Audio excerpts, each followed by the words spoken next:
The next operation says that we should countersink holes on both sides before we tap. Now, what a countersink is it's when we break the corner of the entry and exit of a hole. And that's going to do several beneficial things for us. The first thing is, let's just draw a picture of what we have. This would be a sectional view. So imagine I just cut my plate in half, and we're looking at it. So here's our hole. We have square corners. Holes with square corners are harder to get a bolt to line up to go into the hole. And then also a square corner like this, if something heavy were to indent this surface, so if something struck that corner right there, it would actually deform the corner into the hole. And if it was a really close tolerance application, then whatever is supposed to go through the hole will no longer make it. So it's going to protect the entryway to a hole, and then it's also going to make assembly alignment a lot easier. So it's a good thing to countersink your edges. It'll get rid of the burr, it'll help it with assembly, it visually looks better. It's a win-win type of thing. The current size of this hole was 13/16, 0.8125, and we're going to tap the hole out to 7/8 because it was a 7/8 14 threads per inch drill tap size. So 7/8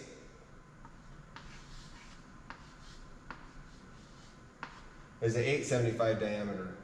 What I want to do is, when I'm bringing in my countersink and I'm removing material, I want to remove it until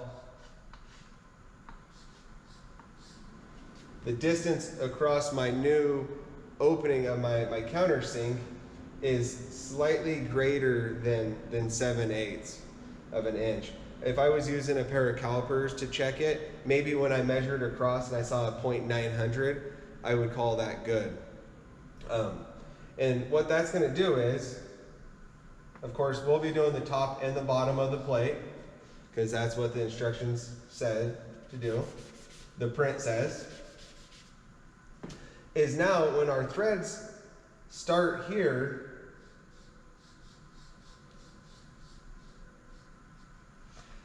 all of this other material is going to go away.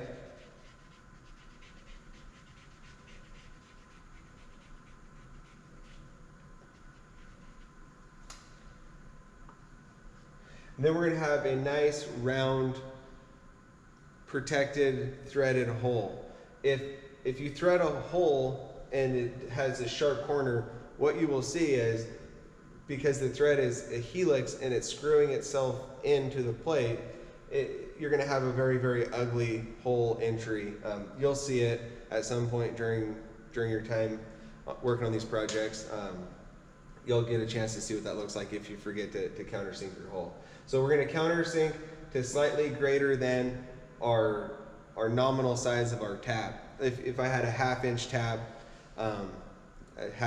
diameter, then I would countersink, and if I was checking it with my calipers, to a diameter of about 0.52 or 0.53, somewhere in that range. I want to be slightly bigger than the tapped hole size. And if the print had provided me with a diameter, then that's what I would aim at. But if I don't have anything, I don't want to add a big feature to the part. So I wouldn't want to do a 1-inch countersink for my 7/8 hole if the print did not request such a large countersink, because it would be visible. I would call that a feature. I've added something that maybe I shouldn't have.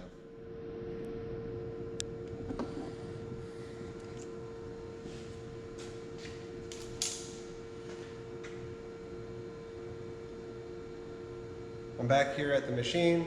I've got my countersink. This is a 3-flute countersink. That's going to be beneficial for this kind of operation because I'm going to be using the 3 cutting edges to line up to my holes, because you know, three flutes will self-center. A two flute is always going to want to wander off and have an error in one direction, like we already discussed. And if you're using a single flute cutter, then it's going to definitely position your tool off of the center line. Now, as a personal opinion, if I'm in a milling machine, I actually really prefer a single flute countersink. But in a situation like this three flute is going to be the best. So what I'm going to do is load up my drill truck again.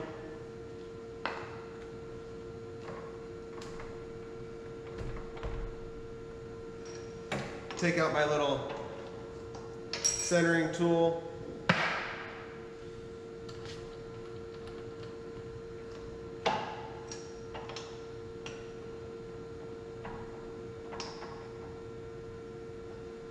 Got my countersink loaded up, and I want to slow down my RPMs a considerable amount.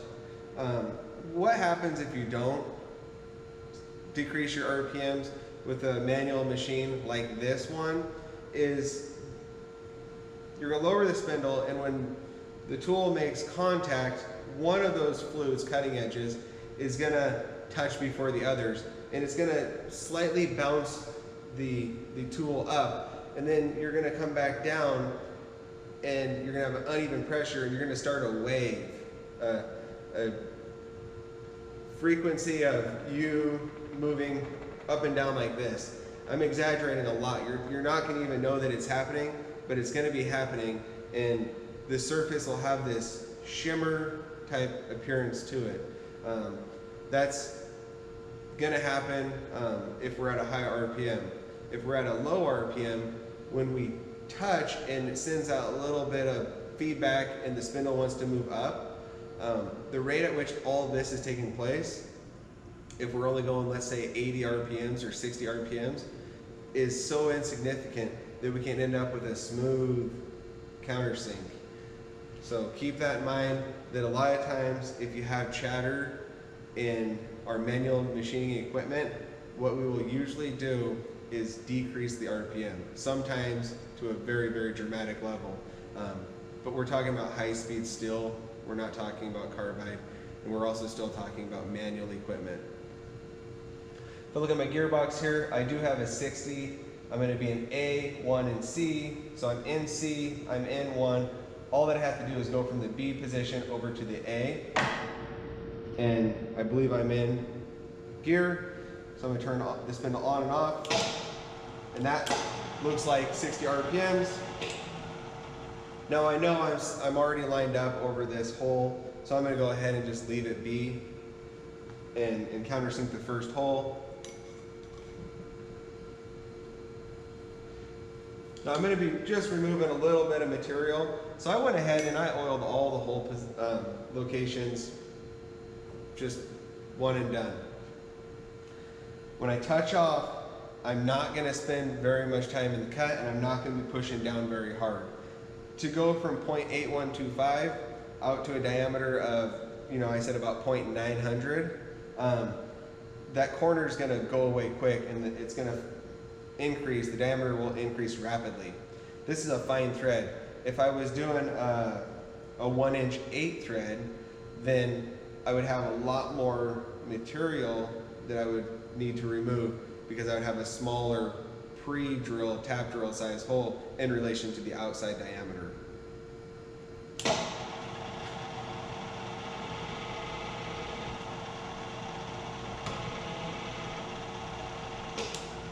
So I came down, touched, loaded up the spindle a little bit, backed away, took a good look at how much material I had removed, and I came back down for a little bit more. I got my calipers, I turned them on, I close them, I make sure they read 0. I take a reading over my part, and I got 908, 9.905, I'm somewhere in that range, so I'm happy with that. What I'm going to do now is I'm going to use that first part as an example a visual reference on my next locations. I'm not going to continue to check my holes with my calipers.